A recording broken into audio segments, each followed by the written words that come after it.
In this module, we will talk about the microbial growth kinetics in continuous cultures.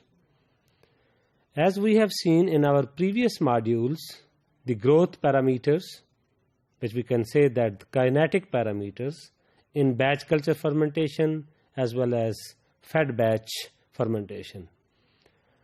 In this module, we will take that what will be the continuous culture that is basically for changing the batch culture into the continuous culture. So, during the batch culture, when there is an exponential phase of the growth, when there is a continuous specific growth rate with respect to the time, that affected sometimes due to some substrate depletion. So, we can say that the exponential growth may affect by the utilization of some substrate, which we have seen in previous module, which we called as limiting substrate. So, in fed batch we see which we only add limiting substrate into the fermentation medium during the fermentation period, but we have no harvest. But in case of continuous culture, as we can see that the exponential growth in batch cultures that can be prolonged by the addition of the fresh medium to the vessel. So, provided that the medium has been designed such that the growth is substrate limited, mean that growth is affected by some media component, so that is not limited to the toxin produced in that medium, but that is affected by the depletion of any one substrate. So, we can prolong the exponential phase by the addition of the substrate that we know that is utilized or exhausted. So, thus, we can repeat it.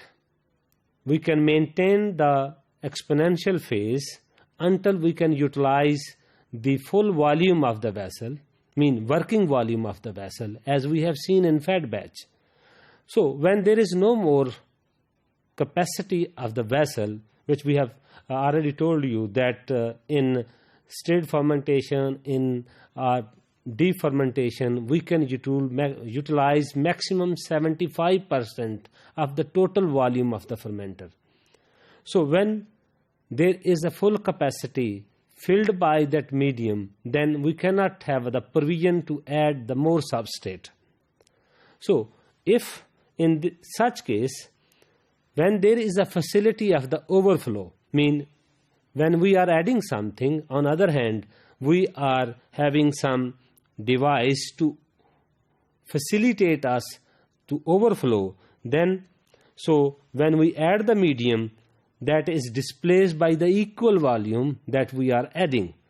So, from this, we can maintain the volume of the vessel. So, by this adjustment in which we are adding and we are something harvesting, then we can call as the continuous culture. As we have seen in our previous module, when we talk about the types of fermentation on the base of process. So, in that module, we have seen with the help of different diagrams that we are adding on one side and we are harvesting on another side. So, if the medium is continuously, we can say that media is fed continuously into the volume, into the vessel, then there is a suitable rate of steady state. Mean, on one side, when we are adding some substrate and we are harvesting something, so then there is a steady state, mean our flow inside and there is a fixed volume of the fermenter. So, in that case, the formation of the new biomass, so specific growth rate, if the mu is equal to the dilution which we are adding, that become equal, then we can say that there is a steady state. No change in the volume, no change in the biomass concentration in that fermentation vessel. So, that's state in continuous culture referred to as steady state. So, You can see by this equation here that the dilution can be expressed with respect to the flow rate and the volume of the vessel that is already filled. So the initial volume when we start addition of any substrate in the liquid form. So the unit of flow rate can be expressed liter per hour. So here we can say that the volume will always be expressed in liter. So then the units for the dilution is always should be in per unit time, which is hour.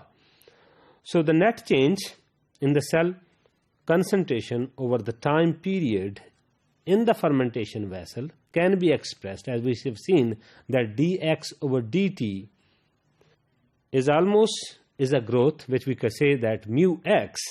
So this one we can say that mu x. So as well as in a continuous culture that we are harvesting something, so we are extracting something from that vessels which we can express as dx. So this can be called as the equation that how the biomass concentration exists in the fermentation vessel while we are running the continuous culture. So when we say that when there is an equal dilution rate with the specific growth rate, then the state comes when we say that steady state. So the under steady state condition, the cell concentration remain same. I mean there is no further change in the cell mass concentration. So we can write here that dx over dt is equal to 0. So by adding this dx over dt in the previous equation, in the previous slide equation, that mu x is equal to dx, when we say that that dx over dt is equal to 0, then by putting this value into that equation, we achieve that mu x minus dx is equal to 0, and then obviously we achieve equation mu x over dx. So this can easily be write down that mu is equal to d. When mu is equal to d, so this is the state when we say that it is a steady state. So under the steady state conditions, the specific growth rate is controlled by the dilution rate. So if we maintain the steady state, we have our control over the dilution rate, which is an experimental variable. So when we are running the fermentation in a continuous mode, so then we have to control our dilution as well as we have to control over the output. So in this case, we can recall that under the batch culture conditions, an organism will grow at its maximum specific growth rate. So therefore, it is obviously then when there is a continuous culture that may be operated only at the dilution rate below the maximum specific growth rate. So in a continuous culture, when we say that here that in a batch culture that specific growth rate, but in a continuous culture that can be operated through the dilution rate in order to have a below to that maximum specific growth. So within a certain limit, we can say that the dilution rate may be used to control the growth rate of the culture. So by the addition, and we can say that with the dilution rate in the continuous culture can be helpful in controlling the growth rate in a culture. How it is? We will see in the next slide that the growth rate, that the growth of a cells in a continuous culture of this type is controlled by the availability of the growth limiting chemical components of the medium, because when we say that continuous culture is going on and we are adding some media component which is actually chemicals which provide some nutrients to the organisms, so we can say that state when that growth is dependable to that chemicals, and then by the addition of those chemicals that steady state can be referred as chemostate. And this chemostat we will discuss in detail in the later modules